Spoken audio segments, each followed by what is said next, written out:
Isang mapagpalang gabi pong muli sa bawat isa sa atin at welcome po sa ating quiet time. Basahin po natin Mateo 5 verse 4. Pinagpala ang mga nagdadalamhati sapagkat aaliwin sila ng Diyos. Kailan po ba natin nararanasan ang pagdadalamhati? Alam natin na sa ganitong panahon ay ito yung pagkakataon na may mahal tayo sa buhay na nauna na sa ating Panginoon, mga namatayan, ano po. At ang salitang pagdadalamhati sa English ay to mourn. Ito ay malalim na kalungkutan. Kaya may pagluha, may pag-iyak, may pagtangis na ang level ng pagdadalamhati ay yung pagtangis, pagpapanaghoy dahil ito ay tumutukoy sa pagmamahal, sobrang kalungkutan dahil sa namatay na mahal sa buhay.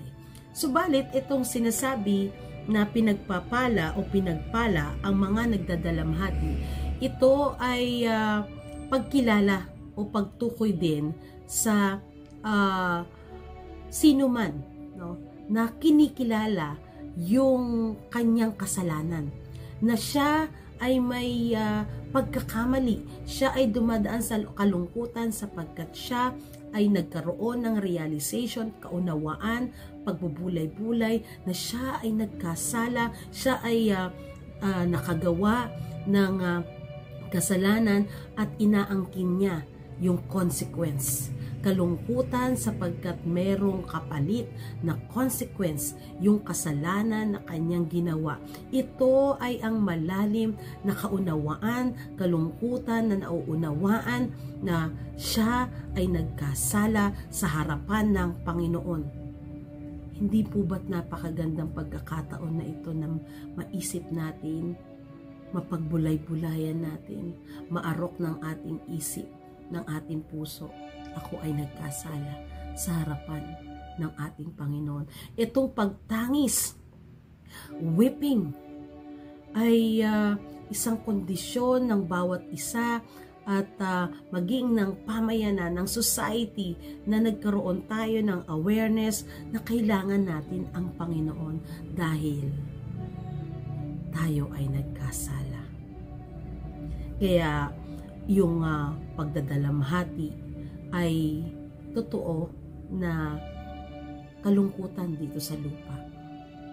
Subalit, ang kapalit nito sa ating kaisipan na tayo ay nagkasala sa ating Panginoon ay yung pagtanggap na kung saan yung kalungkutan ay magdudulot ng daan upang tayo ay magsisi, to repent for salvation. Tayo ay magsisi sa harapan ng Panginoon. Tayo ay magsisi sa kabanalan, diwa ng pananalangin sa harapan ng ating Panginoon. At nang sa ganon, ang pagpapala ng pangako ng ating Panginoon, sila ay makakaranas ng kaaliwan ng Diyos. Kaya hindi tayo pwedeng malugmok sa kalungkutan. Hindi tayo maaaring nandun lang tayo sa isang sulok at nag-iiyak, tumatangis, nagdadalamhati na hindi na natin nararanasan ang pag-asa ng kaaliwan at buhay ng ating Panginoon. Kaya mga kapatid, itong tumatangis na dahil sa iba't ibang karanasan ng buhay, gayon din naman tayo ay nagdadalamhati, tayo ay tumataghoy, tayo ay umiiyak sapagkat naroon na naranasan natin ang banal na espiritu na kung saan nagbukas sa ating isipan na tayo ay nagkamali, tayo ay marumi sa harapan ng Panginoon, tayo ay nagkasala sa harapan ng Panginoon, at magdulot ito ng tapat na pagsisisi sa harapan ng ating Panginoon. Nang sa gayon, tanggapin natin ang katiyakan ng kaligtasan. Kaligtasan na kapahayagan ng pangako ng kaaliwan ng ating Panginoon. Pangako na tayo ay aaliwin ng Panginoon. Pangako na tayo ay yayakapin ng Panginoon. Pangako na tayo ay sasamahan ng Panginoon. Na bawat araw, sa kabila ng ating mga karanasan na nagdudulot ng kalungkutan, ay higit nating madama ang dakilang pag-ibig ng ating Panginoon. Madama natin ang dakilang yakap ng ating Panginoon. Madama natin yung dakilang kaaliwan ng Diyos sa atin. Sapagkat ito ay nagpapaalala sa atin na sa bisig ng Panginoon, sa presensya ng Panginoon, tayo ay may kapanatagan at katiyakan ng dakilang kaligtasan, ng dakilang pagliligtas ng ating Panginoon. Kaya nagkasala tayo, subalit tanumbalik sa Panginoon, mapalad ka. Tayo manalangin. O Diyos na makapangyarihan sa lahat, we are sinners. We are not worthy before you. Hindi kami karapat-dapat. Subalit sa inyong biyaya, sa inyong pag-ibig, sa inyong kaaliwan, o Diyos, sa inyong dakilang kapangyarihan, naririto kami na sa kabila ng mga pagdadalamhati namin kalungkutan, ay may pag-asa kami ng kaaliwan at kapanatagan na nagmula sa inyo, sapagkat kami ay binigyan mo ng assurance na kami inyong pagpapalain, kami inyong pinagpala. Patawarin niyo po kami sa aming karumihan.